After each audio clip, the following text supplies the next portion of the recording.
At this rate, we're going to go under too. The desperate cry of a young president echoed through the meeting room. This was a small subsidiary under the umbrella of a major corporation. Even before, we were walking a tightrope financially, and now, the parent company's system failure had dealt a final blow. The destinations for the inventory stored in our warehouse had vanished, and we could barely communicate with our business partners. Sales plummeted overnight, and now we were being asked to reassess our loans. It looks like the main system at headquarters is completely down. We can't access any data. Some of our partners are about to cancel their contracts, and even last week's payments haven't gone through. The employees' faces grew increasingly grim, each one showing signs of being cornered. Even I couldn't ignore the looming sense of crisis. But just lamenting our situation wouldn't change anything. That's exactly why I made up my mind. I stood up, everyone's eyes on my back, and made a declaration. I'm going to headquarters. The meeting room fell silent. Everyone looked at me in disbelief. Are you sure? Even if you go alone? A colleague asked with clear concern. And honestly, I couldn't blame him. After all, I had been demoted and sent here after being labeled useless by headquarters. Still, I chose to respond in a calm voice. Don't worry, because Right then, the air in the room tensed. Everyone seemed to hold their breath, as if sensing something was about to change. Was it really possible for me to head to the parent company and fix their crashed system? Could I, someone who had been cast out, even be allowed to get involved with headquarters again? Even so, if I didn't act now, this company would collapse. Then I had no choice but to do it. I'll be back soon. Just wait for me. Leaving those words behind, I walked out of the meeting room. And at that moment, I had no idea that my decision would not only involve the entire company, but also change the course of my life forever. My name is Spencer. I used to be an engineer in the system department at the Anderson Group's headquarters. No saying used to be might be premature because technically my desk is still there. But it's more of a formality now, and apparently I'm supposed to leave for good tomorrow. I can still vividly remember the days when I spent day and night optimizing systems. There were times I stared at server logs for hours with a cup of coffee in hand, or chased down bugs, writing and rewriting code. Still, I felt a sense of accomplishment. It's rare to find something you can truly pour yourself into, even from childhood. For me, programming was one of those few sanctuaries. It was something I took pride in. And I had a reason to work hard at this company. To be honest, I didn't grow up in the most fortunate circumstances. My family ran a small shop, and we all struggled. Even paying for school was tough. But through a strange twist of fate, I met Ryan Anderson, the son of the company president, and he changed my life. I think it was back in middle school. I was in a neighborhood park, messing around with a laptop by myself, when Ryan showed up with a man in a suit, probably his butler. I had never seen a kid my age who looked like he'd walked out of a comic book, so polished, so rich. At first, I tried to run away, thinking I didn't belong anywhere near him. But Ryan leaned over, eyes wide with interest, and said, "That looks cool," as he peeked at the simple game I had programmed. Back then, when I saw Ryan dressed in sharp clothes and wearing expensive-looking shoes, I was taken aback, thinking, what's with this vibe? But when he looked at the program screen, eyes sparkling with excitement, there was something so genuine about him. We hit it off surprisingly well and ended up talking about our dreams, like how we would create something amazing together someday. We talked like kids do about starting our own company and revolutionizing the IT world. That day became a special light in my heart. Even in high school, we kept in touch now and then. Ryan went to a regular prep school, while I barely made it through correspondence school while working part-time. We weren't moving at the same pace, but he still smiled and said, "You'd definitely make it at our company." That became a reality shortly after I turned 20. I applied for a new graduate position at the Anderson Group, went through the interviews and tests, and passed. Sure, I know people looked at me as the president's son's friend, but I had nothing to be ashamed of. I got in on my own merit. At first, the looks from others were harsh. I knew people whispered, "He probably got in through connections," or "He's only getting special treatment because he's close to Ryan." Still, I smiled through it all. I kept telling myself all I need to do is prove myself. Fortunately, I had confidence when it came to programming. When I was put in charge of a test program for a new product, I pushed right up to the deadline to get every detail right, preventing major issues in the process. The company's culture encouraged young employees to take on challenges, and that helped. The more I proved myself, the more my senior colleagues started to offer support, and people began recognizing me as someone with real skills. I started to believe that maybe, just maybe, I could chase those childhood dreams with Ryan after all. But as the years went on, I felt distance growing between us. We still spoke when we ran into each other, but the closeness was gone. Maybe the pressure of being the next president was getting to him. He must have had responsibilities I couldn't see. Once, after I'd succeeded in a big project, instead of congratulating me, he just said, "Nice job," with a hint of sarcasm. There was no joy in his voice, just a cold stare that lingered. Still, a few years after joining the company, I had become a core part of the system development team. I felt lucky to have a place where I could fully use my skills. Writing code, solving problems, and delivering results had become my purpose. Eventually, I told myself it was okay if Ryan never acknowledged me again. I just focused on the work in front of me. But that sense of stability was shattered in an instant. One morning my boss, Sean, said, "Sorry for the short notice, but you're being transferred to a subsidiary." It wasn't even a request, it was basically an order. I was stunned. The Anderson Group has many subsidiaries, large and small. But most of them are underperforming, needing major restructuring, and it's common to send in people from headquarters to help turn them around. Never in my wildest dreams did I think I'd be the one sent. It's not like my performance was bad. In fact, I'd been recognized and awarded, and my joint projects with other departments had been a huge success. When I asked Sean why, he vaguely replied, "You'd be a great asset to a team in need. We're counting on you." But there was definitely something unspoken behind those words. When I tried to press Sean for more details, he quickly ended the conversation and walked away. The following evening, as I was packing up the last of my things at my desk, I suddenly heard a familiar voice behind me. "Hey Spencer, how's the packing going?" I turned around and saw Ryan standing there, wearing a smile that felt strangely distant. He used to have such a warm, bright smile, but now there was no trace of it. Instead, his eyes were cold, as if he were sizing me up. Well, it was all so sudden. I mean, the project's still ongoing. Did I mess up that badly? I replied with a forced laugh, but inside, I was deeply unsettled. There was nothing normal about being transferred like this.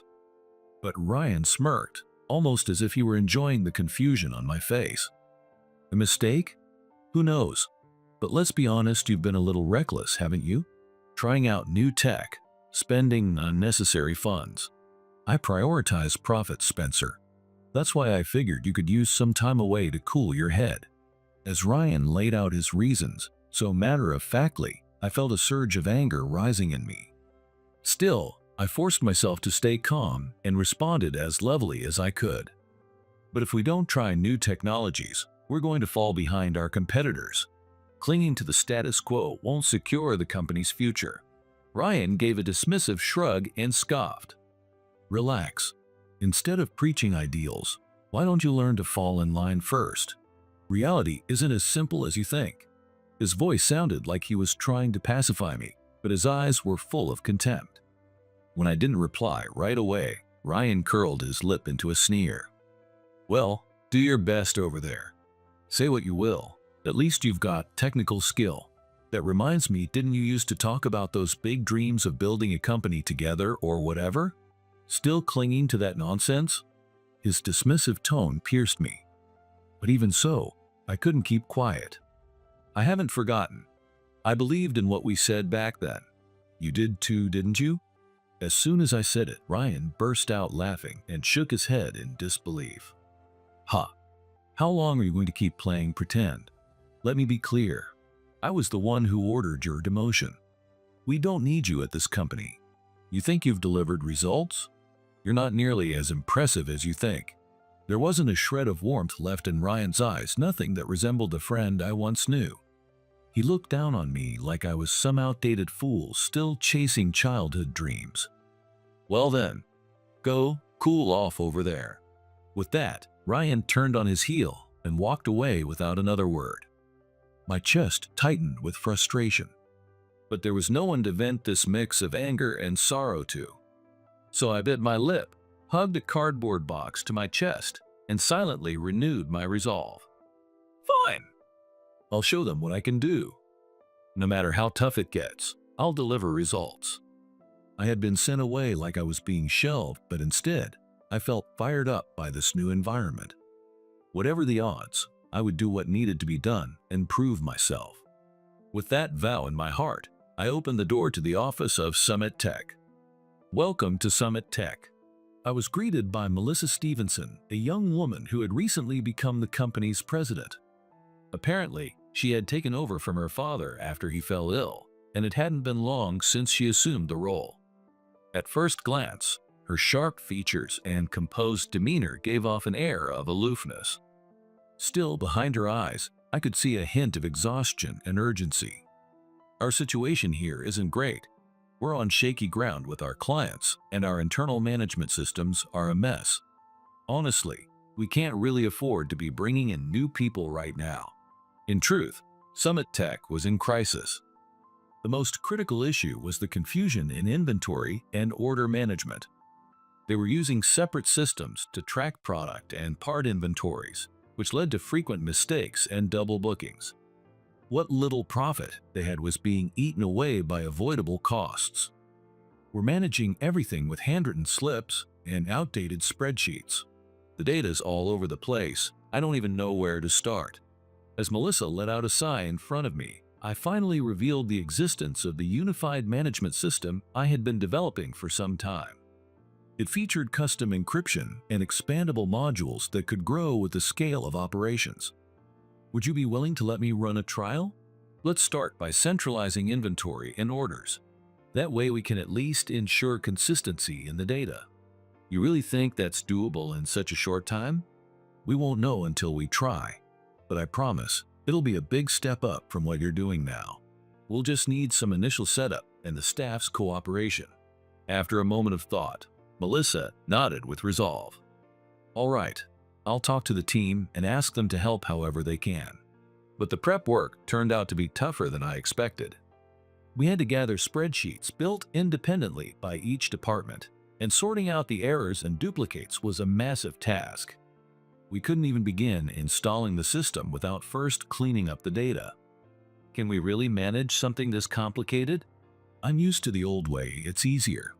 Those kinds of doubts were voiced by everyone from new hires to veterans. Plenty of people didn't bother hiding their complaints. As soon as we get a new president, she tries to force a system change? Doesn't she get that she's too young for this? Not to be rude, but I've had my doubts about a female president from the start. Is this really going to work? Every time Melissa heard those kinds of remarks, she bit her lip in frustration. But she had only recently taken on the role of president, so she likely knew that reacting emotionally would only backfire. She seemed to be doing her best to endure it, carefully watching how those around her responded. Seeing that, I couldn't just stand by. I paused what I was doing. Everyone, I know change is hard, but if this system gets up and running, your work will become much more efficient. Instead of debating, why not try it in a test environment and see for yourself? Though I spoke calmly, my tone was firm, and a few employees gave me looks of resistance. Even so, I stepped forward without hesitation. Also, this system isn't just Ms. Stevenson's idea. I'm a technician, and I proposed it because I genuinely believe it can help. We both want what's best for the company. No system is perfect, but we all know the current way isn't sustainable. A few staff exchanged glances, momentarily at a loss for words. Melissa used the opportunity to step forward. I know I'm still inexperienced, and I understand the concerns about my age or lack of background. But that's exactly why I need your support. Please, help me turn this company around. She bowed her head, her eyes sincere. She might have hesitated to show that vulnerability before, but now it showed just how serious the situation had become. Moved by her sincerity, one of the employees finally raised a hand. All right, I'll give it a shot. Our inventory is already a mess, and we lost a big account last month. We've got nothing to lose. Others began nodding in agreement, their skepticism giving way to cautious willingness. Even those who had seemed doubtful now said, "Let's at least try it." Melissa let out a breath of relief and gave me a small smile. "Thank you, Spencer. If you hadn't spoken up, I wouldn't have been able to do this on my own." "No, Miss Stevenson, you stepped up and spoke to your team." I just gave a little nudge from the side. I returned her smile and turned back to my screen, walking them through the initial setup of the inventory module. Some people were still skeptical, but once they began entering data, more and more of them were impressed by how efficient it was. Wait, this shows real-time inventory levels? It's way faster than the old spreadsheets, and it checks for duplicates automatically. One by one, expressions of doubt turned into surprise and curiosity. Seeing those reactions, I finally let myself feel a small sense of relief. Little by little, my work was being recognized, and Melissa was beginning to earn the respect of her team as a young leader unafraid to tackle serious change. The suspicion that had once filled the office was starting to lift, and the atmosphere, while still tense, was clearly improving. All right, we're officially entering the phase of unifying inventory and order management. It's going to be a lot of work, but now's the time to push through. Let's do this. As I raised my voice, Melissa gave a firm nod and turned back to her own terminal. There was still a mountain of challenges ahead, but the young president who had once been dismissed was now holding her team together. I glanced at her and gave a faint smile. She caught my gaze and offered me a subtle nod of thanks. There was real gratitude in her expression and a quiet determination to keep moving forward. I mouthed a soft, "You're welcome," then turned back to my work. Summit Tech, once dismissed as a small, insignificant company, had begun taking steady steps forward thanks to our tireless efforts.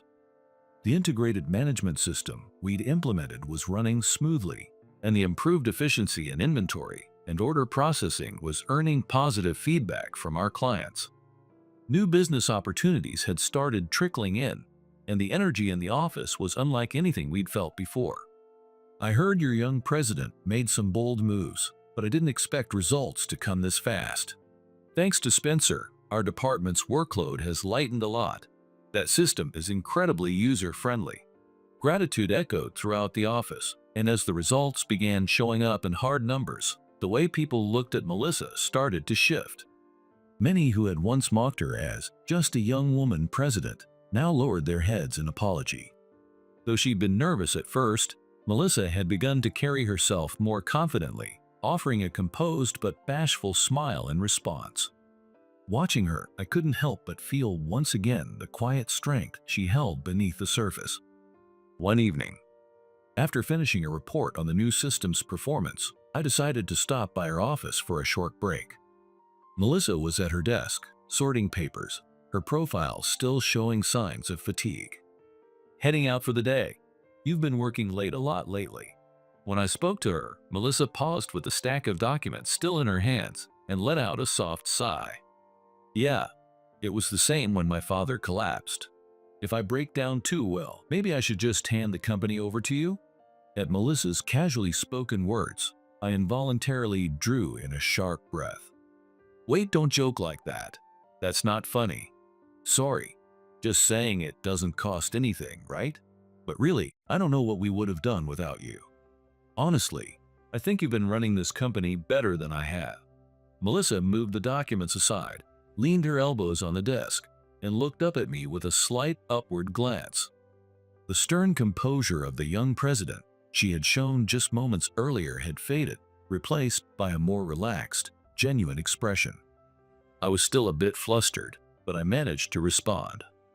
I don't think I'm cut out to be a president. Is that so? I think you could do it just fine. She tilted her head with a teasing smile, then quickly turned serious again.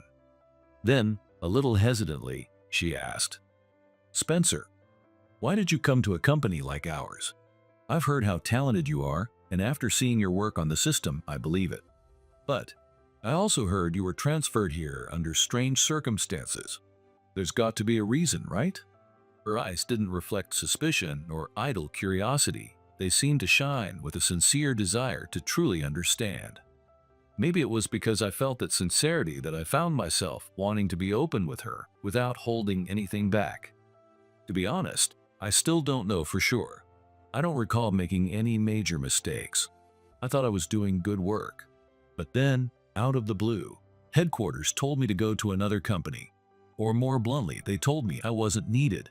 Saying it aloud made the sting in my chest return. Someone I trusted, someone I thought was a friend, just pushed me away. I still haven't made peace with it. I keep wondering if it was my fault, or... I trailed off, and Melissa lowered her gaze slightly. She traced the edge of her desk with her finger before speaking softly. Are you talking about Mr. Anderson's son? I flinched. I hadn't expected to hear that name here. As I fell silent, Melissa looked a little apologetic and continued. Sorry, I looked into who we'd be welcoming to the company beforehand. I'm responsible for this place. After all, I needed to know what kind of background and experience you had. No, it's fine.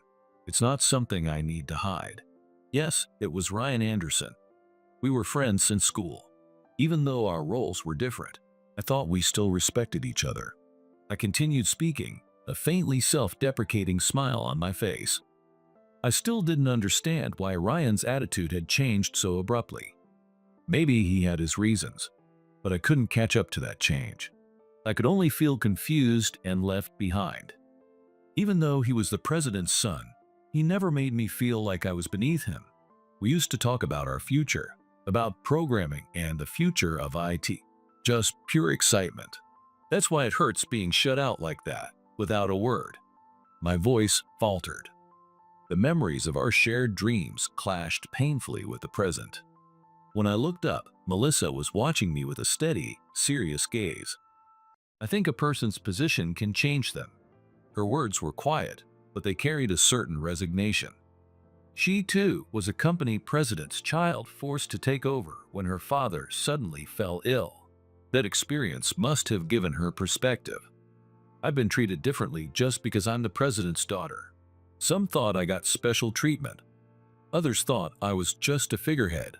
A lot of assumptions. And when the environment changes, people have to change too. Sometimes, the only way to hold on to yourself is to hide behind the shield of responsibility. There was a certain weight behind those words. She had carried the burden of others' expectations and her own uncertainties, and even so, she had struggled to find her own answers. That's why she could speak with such conviction. But even so, pretending the past didn't happen, pretending those dreams and relationships never mattered, that's not right, is it? When Melissa gave a faint smile, a wave of indescribable emotion washed over me. If Ryan's change had come from pressure or fear, maybe I couldn't entirely blame him. Well, I don't know enough to judge him, but if he pushed you away because of his position or jealousy, that's just sad. What's worth gaining if you lose someone important in the process? Melissa lowered her gaze, her voice quiet. You're right. Still, all I can do now is what I believe in. I don't know if I'll ever get the chance to talk to him again, but at least here working with you and the others I've found a place I want to be. At those words, Melissa fell silent for a moment, then gave a quiet nod. Thank you. Just hearing that from you is enough to give me strength. And if you do get the chance, I hope you'll talk to him again. Really talk. He should hear how you feel. I lowered my eyes and gave a faint smile. Yeah, maybe someday. That conversation lingered with me long after. Melissa really tried to understand me, and that made her feel even more dependable. But the emotions I carried couldn't be sorted so easily. Whatever was going to happen between Ryan and me, the answer would take time. I decided to call it a day and headed home. As I walked through the quiet streets, my mind drifted back to Ryan, and the opportunity to face him again came sooner than expected. The next morning, I was notified of a visitor as soon as I arrived at the office. The receptionist told me, "Ryan is here," and I rushed to the reception room, surprised. There he was standing calmly. "Ryan?" When I called out to him, Ryan immediately turned around and began to speak, his expression slightly tense. "I heard you're doing well here." Caught off guard, I replied plainly. "Thanks to Melissa and everyone else, I've been doing all right." Ryan exhaled and narrowed his eyes slightly. I see. So, you're no longer needed." His cold gaze made me clench my jaw. What's that supposed to mean? No longer needed. When I asked the question, Ryan looked away as if bothered by the whole thing. "I mean, your job here is done. You don't need to stick around at some small company like Summit Tech. The system you built is up and running, right? Then come back to headquarters." His words stirred something in me. "Why now? You're the one who forced me out here, and now you want me to come back just like that? That's not fair." My voice came out sharper than I intended, but I couldn't swallow the frustration. Ryan remained composed. "Not fair? That's rich. You weren't sent here by choice, were you? I thought you'd be itching to get back to the big leagues." Sure, I was confused at first, wondering why I was transferred. But after working here, Before I could finish, Ryan sneered. "You found your calling? In this tiny company? Come on, is your dream really that small now?" I clenched my fist tightly and met Ryan's gaze head on. "Maybe Summit Tech looks small from headquarters, but here I've found a place where I'm needed. People are fighting hard to make things better, and I can support them with my skills. I can actually see the difference my work makes. Isn't that important? Hey, sounds noble, but didn't you once say you wanted to make it big? If you stay in a backwater company, it's all just self-satisfaction, isn't it? Whether it's self-satisfaction or not is for me to decide. Yeah, I used to think landing a big project was the peak of being an engineer, but that's not all there is to it. If the systems I build help someone do their job better, if they become the reason a company survives, that's the most rewarding kind of work I can imagine. Big company or small, what we build is the same. What matters is whether it helps people. What could be more important than that?" At that moment, Ryan's eyes widened slightly. His dismissive stare hadn't vanished, but for just a second, I thought I saw a crack in his expression. "Still spouting idealistic nonsense, huh?" After a pause, his words were as cold as ever. But the hesitation in his voice, it wasn't just my imagination. "I know this world doesn't run on idealism alone, but if we keep putting profits and company size ahead of people, what's left? I'm done being dragged around by that kind of thinking. If I found something I truly want to do, and people who believe in it with me, then I'm staying. That's all there is to it." Just as I finished speaking, there was a knock at the door. It opened gently, and Melissa stepped into the room. She glanced at Ryan, her eyes briefly widening in surprise, but she quickly composed herself. "Excuse me, I was told we had a guest. Are you from the Anderson Group headquarters?" Her clear, unwavering voice cut through the tension in the room. Ryan turned at the sound, his expression tightening slightly. "I apologize for the sudden visit. I'm Ryan from Anderson Group headquarters." They exchanged polite bows. Melissa kept her eyes firmly on Ryan's demeanor, then carefully chose her words before speaking. "You seem to have business with Spencer, but right now, Summit Tech is at a critical turning point, and he's an irreplaceable part of that. We cannot afford to have him taken away without cause." Her firm tone caught me off guard. She radiated the composure of a true leader, so different from the uncertain expression she'd worn not long ago. Even Ryan averted his eyes slightly at her intensity. "I see, but don't forget he's still one of our employees. Whether he stays or goes is ultimately the company's decision." As Ryan gave a sarcastic smile, Melissa slowly shook her head. "We may be under the Anderson Group's umbrella, but his wool should matter too. to ignore his desire to stay here, and to try to force him back under the weight of corporate power. That's not how things should be done. Ryan clearly frowned at her words. Fine, but don't say I didn't warn you. After saying that, Ryan turned on his heel and quickly left the reception room. The sound of the door closing echoed louder than expected, and I let out a quiet breath without meaning to. The weight that had been pressing on my shoulders suddenly eased, and it felt like the strength was draining from my body. Seeing this, Melissa quietly walked over to me. "You okay?" As Melissa spoke, her hand gently touched my arm. I could feel her fingertips trembling. Melissa quickly came to her senses and let go, lowering her eyes apologetically. "Sorry, I was scared you'd go back to headquarters. I know it's silly, but I felt like I'd go back to being that helpless version of myself again." Back then, when her father fell ill and Summit Tech was on the verge of collapse, Melissa had just become president, overwhelmed by fear and doubt. The image of Melissa pushing forward with everything she had while bearing the weight of her responsibilities came to mind. For someone like her to voice such deep uncertainty, she must have been under tremendous pressure. "Melissa," I spoke softly, hoping to reassure her. "It's okay. I'm staying here. Even if headquarters tries to force me back, I'd rather leave the company than walk away from Summit Tech." When I said that, Melissa's eyes widened in surprise. Then she bit her lip and spoke with a trembling voice. "You really mean that?" When I gave a deep nod, Melissa's eyes welled up, as if she could no longer hold back the emotion. Sniffling softly, she whispered, "Thank you. Really, I'll keep doing my best too." Seeing Melissa cry made my chest tighten. But at the same time, I felt a deep conviction. I wasn't just surviving my demotion. I had chosen this place, this dream, this team.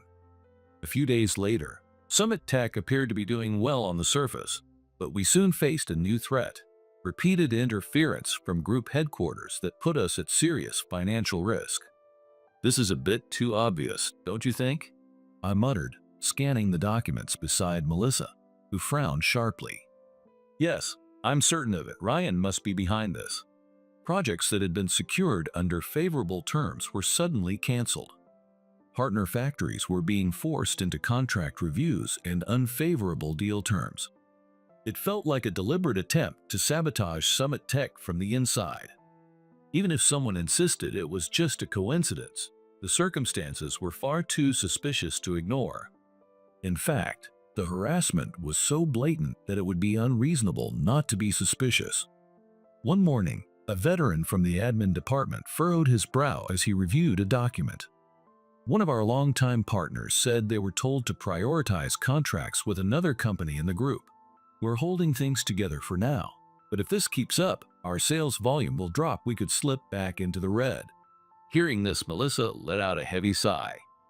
"That client's been with us since my father's time, but we can't afford to panic now." Her words drew the attention of everyone in the office. They exchanged uncertain but determined glances. A quiet fire began to spread across the room. Then, one young employee spoke up. "It's okay, Ms. Stevenson. We've got this." I overheard something that gave me confidence: Spencer's commitment. All eyes turned to me. "Right. He said even if they order him back to headquarters, he's staying here. Said he'd quit if he had to. That kind of loyalty. It means something." When I heard that, I got fired up. If the top engineer is that determined, we can't let ourselves get discouraged. Everyone's expressions turned more serious. Even Melissa blinked in surprise before her lips curved into a smile. "You're incredible, Spencer. What you said, it's inspired everyone." Embarrassed, I scratched my cheek and shook my head.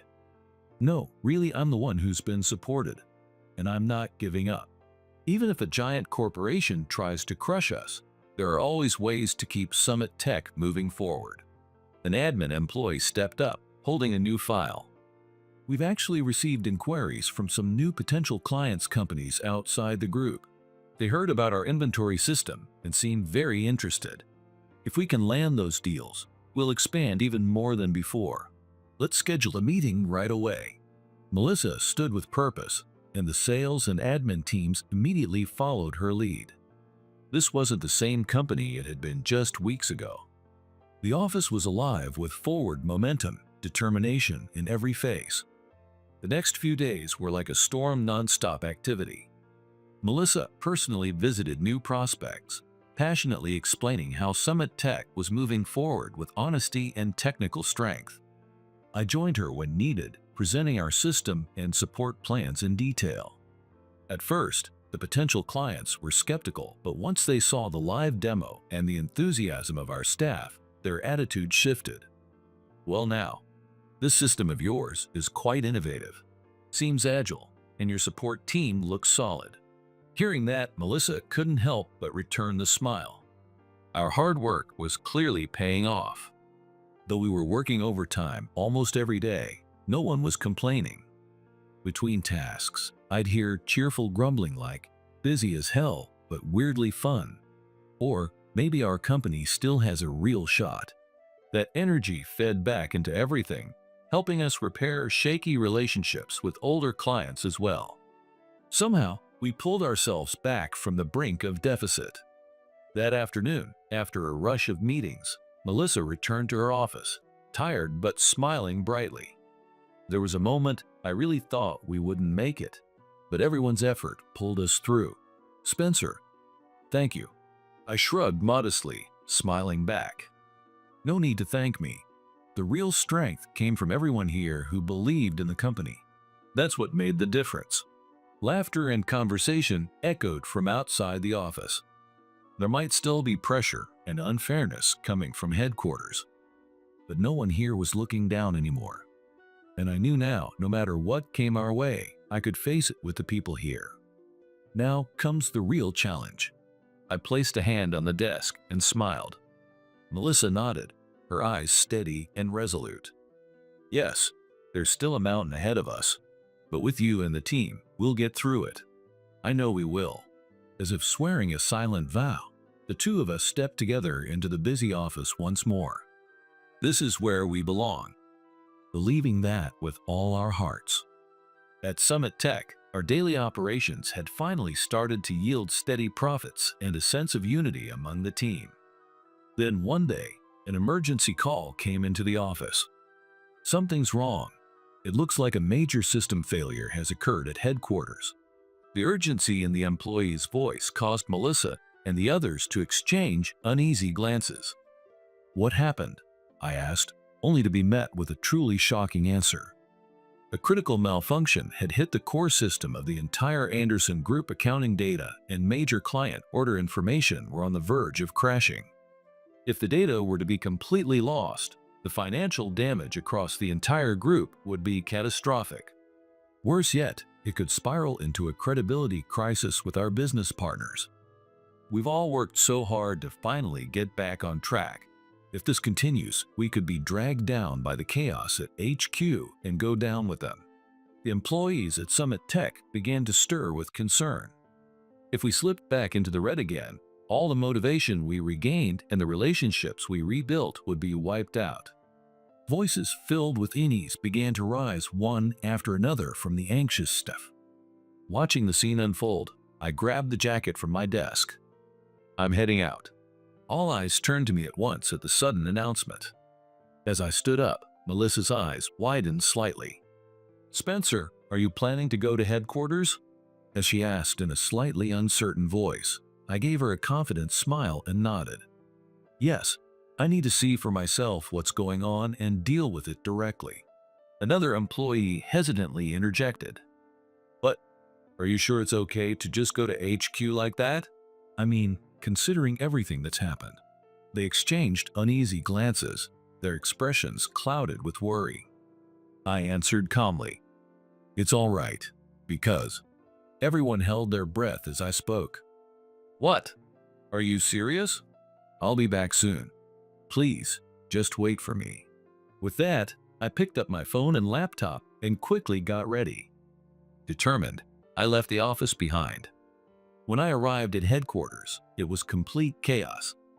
The server rooms and data centers were in total disarray, employees in a state of panic rushing everywhere. Shouting voices and the constant ring of phones filled the air as staff scrambled without clear direction. Deeper inside, I spotted someone barking out orders in a frenzy.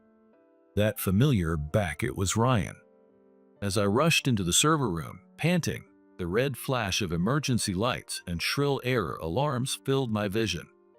Driven by an intense sense of urgency, I couldn't help but shout, "Ryan, what the hell is going on?" There he was, frantically working at the console with a grim expression. He turned toward me, bloodshot eyes glaring, and spat out his words. "You?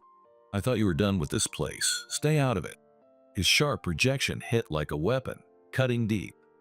The moment Ryan's angry voice hit me, a tight, breathless pressure gripped my chest. But now is not the time to freeze. If I hesitate here, everything will collapse in an instant. Just then, a systems department employee came rushing over to me. His face was pale, and he let out a panicked cry, like someone running through a burning building. "Spencer, please help us right now. Ryan forced your program into the group system and made unauthorized modifications. It's causing non-stop errors. I never imagined things had gone that far." The bad feeling I had when I left HQ had come true in the worst possible way. My system had been copied and reused without permission.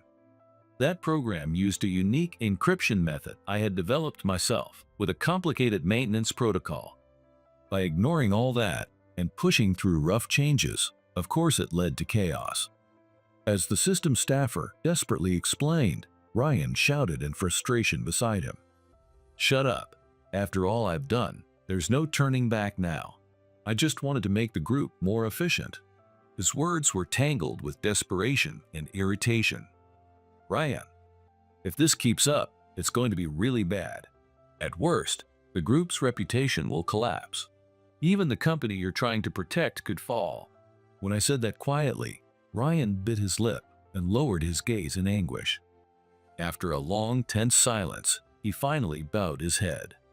"Please, help me." Seeing Ryan standing there, his head bowed weakly, I caught a glimpse of the person he used to be. Now he had no pride left, no support behind him. He was just struggling, doing all he could to save the company. And that, I knew, was real. I took a deep breath and looked up at the server rack, steeling myself. All right now, system recovery is the top priority. But to do that, we'll need the master key. Everyone around us reacted with confusion. "Master key?" And Ryan's eyes widened in surprise. You still have the core encryption key?" "Of course. I created that encryption technology from scratch, and the patents are all under my name. You should never have used it without my permission." The room erupted in murmurs. By stating it clearly, they all finally realized who the true owner of the system was. Ryan bit his lip in frustration and fell silent. "All right, we'll partially shut down the live environment and access the core of the encryption. When I give the signal, switch the servers." I ran the master key authentication on my dedicated terminal, and the previously locked black box system opened up completely. Suddenly, a flood of bugs that had been running wild in the background became visible. Incredible. It's listing the problem areas instantly. How is this possible? The systems team gasped in astonishment. But with practiced hands, I began crushing the surfaced errors one by one using corrective patches. No one understands the system better than I do. That's my greatest strength right now. The modifications they made during duplication were a complete mess. All right, this should take care of half the errors. As for the rest, everyone was anxious, asking, "How much longer will it take?" But I didn't flinch, I just kept typing. I've loved programming since I was a child. I've trusted it. Now is the time to put everything I've learned into action. After about 30 minutes, I uploaded the final fix and rebooted the system. The alarms began to quiet down, and the screens that had been filled with error messages started clearing up. All systems operational appeared on the main monitor, and someone shouted, We did it. Recovery complete. Try logging in again. As I shouted those words, the team members who had been standing by immediately began typing on their keyboards in unison. In a flash, the blood-red status screens turned green to indicate normal operation. Cries of "connection successful" rang out, and the entire server room erupted in cheers and applause. We're saved. The group's accounting and transaction data are safe. People all around expressed their relief and gratitude as if they had just witnessed a miracle. I glanced to the side and saw Ryan standing there, alone and silent, just watching me. He didn't say a word, he only looked at me quietly. "Ryan." I called his name without thinking. He took a small breath, then spoke in a strained voice. "I'm sorry. I had you demoted, then took your system without asking. I'm the worst, aren't I? But I needed results. You started succeeding. Even Dad began to acknowledge you. Everyone started looking only at you, and I panicked. I couldn't stand not achieving anything. I just wanted to prove that I could do it too. But this was the only way I could think of." Ryan slumped his shoulders and clenched his jaw, a bitter self-mocking smile on his face. It hurt to see a friend, someone who once shared the same dreams with me, driven to this point. "Ryan." I took a step forward and placed my hand on his trembling back. The proud figure he once was gone, which is why I had to say it clearly. "You idiot. I'm only who I am now because of you. Remember back in college when I said I wanted to create a program that could change the world? You were the only one who didn't laugh. You believed in me. You supported me more than anyone. I've never forgotten that." As I spoke, I felt tears welling in my eyes. Ryan, still looking down, slowly shook his head. "I really helped you? Of course you did. You were the one who pushed me forward. That's why I believed I could succeed. Now it's my turn. I'll help you get back on your feet. You don't have to do it alone." Ryan bit his lip hard, unable to speak. His face was a mix of regret and relief. I gave his shoulder a light pat and smiled. "It's because we're friends that we support each other when one of us starts to stray off course. That's always been our bond." In the end, the system at headquarters was successfully restored. The Anderson Group avoided the brink of collapse and just barely managed to keep things intact with clients and financial institutions. The truth that this crisis could not have been overcome without the engineer Spencer spread throughout the company and beyond, and the higher-ups and employees alike came to fully recognize the value of my patents and encryption technology. Meanwhile, Ryan, who had caused the entire commotion, faced harsh criticism from the group as a whole. His unauthorized system modifications nearly damaged vital relationships with clients and banks. When asked, "What were you thinking?" all he could do was hang his head. Not even his position as the company president's son could protect him this time. He formally apologized during an executive meeting and was removed from all managerial roles for the time being. The subordinates who had followed him were also reassigned, forcing him to start over from scratch. From the beginning, some had seen him as someone favored only because he was the president's son, and the backlash now was strong. Still, Ryan had learned something through this failure. Chasing results without responsibility or resolve will never truly drive a company forward. That said, it wasn't the end for Ryan. Some in the upper management believed in giving him a second chance and arranged for him to be assigned to a new role. The department wasn't flashy, but it was critically responsible for system integration, linking different parts of the group's operations. On the evening Ryan received his official transfer notice. We met in the lobby of the headquarters building. He looked tired, probably from handling all the paperwork. But there was also something lighter in his expression. "They're sending me to a newly formed department. It's got a ridiculously long name, something like Internal System Integration Promotion Division. Basically, I'll be managing the group's core systems from the inside, to be honest. It feels like the right place for me to start over."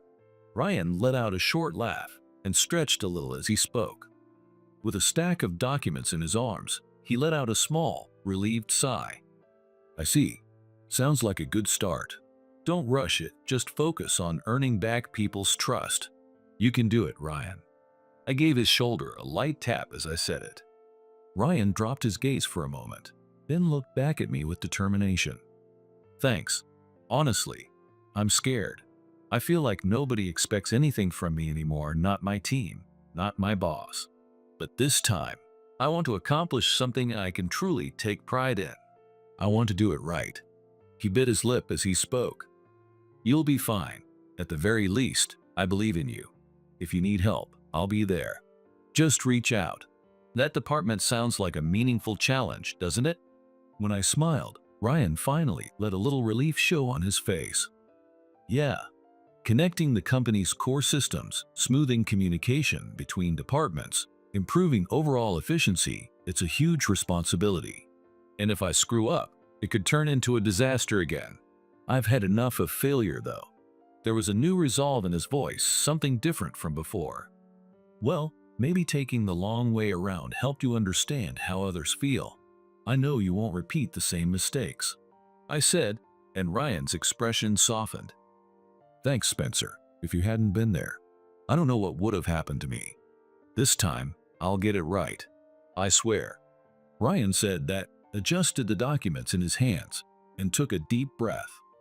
A new environment. A new mission. Fueled by the pain of failure, Ryan was truly ready to start over. The road ahead would still be difficult, but I wanted to quietly watch over him as he walked it. A few days later, after I completed the system handover and returned to Summit Tech, the entire team welcomed me back like a returning hero. Welcome back, Spencer. Thank you so much, they said, one after another, and honestly, it was a little embarrassing. But amid the celebration, Melissa stood quietly to the side, a hesitant look on her face. Later, when things had settled down, she asked to speak with me privately. I'm sorry. I know I should be happy, but I can't be, not completely. In a small meeting room, sitting across from me, Melissa's eyes looked a little sad. I always knew you were amazing, but I never realized just how incredible. Honestly, I think you could be doing so much more working on a bigger stage. Part of me wonders if you even belong here anymore. It hurts to say it, but even if you're gone, we'll manage. Her words struck me hard, tightening my chest. What are you talking about, Melissa? I'm staying right here at Summit Tech. As I said that, Melissa's eyes widened.